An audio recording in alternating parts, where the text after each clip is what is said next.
Yan mga idol, kukuha naman tayo ng suwi ng saging. Kung tawagin sa amin ay saba. Yan mga idol, kaya tayo medyo nahihirapan kumuha. Dahil para lang ang gamit natin. Kailangan yan kasi bareta. Dahil may pinakanggat yan sa ilalim. Yan, pero napagtyagaan din natin mga idol. Kahit pala ang gamit, nahukay din naman natin. Kaya natupunta na nga tayo dun sa ating pagtatamnan. Kaya na nga mga idol, inalisan ko muna siya ng ugat para kumasya dun sa butas na tatamnan natin. Tapos inalisan ko na rin siya ng dahon. Lahat. Nagtira lang ako ng kaunting dahon dun sa pinakantalbos.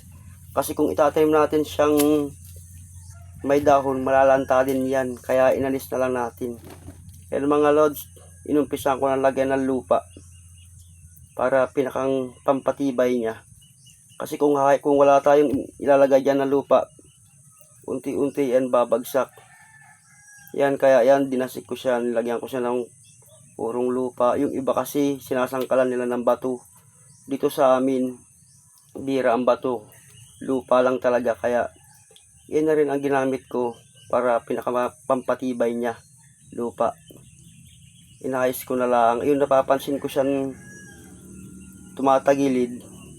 Ayun, dinagdagan ko pa siya ng lupa para talagang tumibay siya ng tumibay. Thank you.